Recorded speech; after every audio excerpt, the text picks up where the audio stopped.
কি কারণে জানি না, তবু আমরা খুব তাড়াহুড়ো করে প্রেম এবং যৌনতাকে আলাদা করি। আমরা কিছুতেই বিশ্বাস করতে পারি না প্রেম এবং যৌনতা পাশাপাশি হাত ধরে হাঁটতে পারে, এবং এটা খুব স্বাভাবিক ঘটনা। আমরা প্রেমটাকে ভীষণ মহৎভাবে দেখি এবং যৌনতা মানেই ছিছি।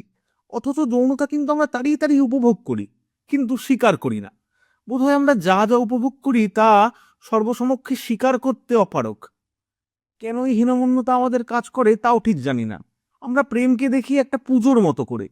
আপনাকে স্নান করে নতুন জামা কাপড় পরে আপনার প্রেমিক কিংবা প্রেমিকাকে চিঠি লিখতে হবে। আপনি যদি বাসি জামা কাপড়ে চিঠি লিখে ফেলেন, আপনি যেন একটা খুব বড় অপরাধ করে ফেললেন। আপনার পার্টনার যদি কাজের জন্য কোথাও যায়, আপনাকে বোধহয় হাপুস নয়নে জানলা কিংবা দরজা দিয়ে পথের দিকে তাকিয়ে থাকতে হবে। কিংবা আপনাকে তুমি যে আমার আমি যে তোমার, এই ধরনের গান কবিতা এগুলো নিয়ে চর্চা করতে হবে, এবং একটা চিঠিতে আপনার হাজারবার লিখতে হবে আমি তোমাকে ভালোবাসি, আমি তোমাকে ভালোবাসি, আমি তোমাকে ভালোবাসি, আর কিছুই না। আমরা প্রেমকে কেন জানি না খুব সরলরৈখিক হিসেবে দেখতে শিখি, বা দেখতে চাই। কিন্তু আসলে কি চাই? আসলে হয়তো চাই না।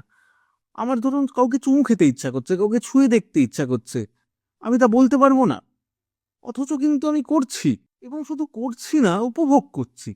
কিন্তু এই উপভোগের কথা আপনি যদি সর্বসমক্ষে স্বীকার করেন, কিংবা আপনি যদি যৌনতা নিয়ে কথা বলেন, তাহলে আপনাকে একটু ভিন্ন চোখে দেখা হবে।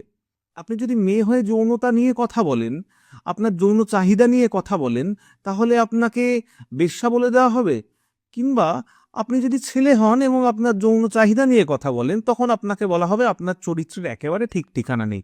অথচ আমরা সবাই জানি যৌনতা একটা আদিম প্রবৃত্তি।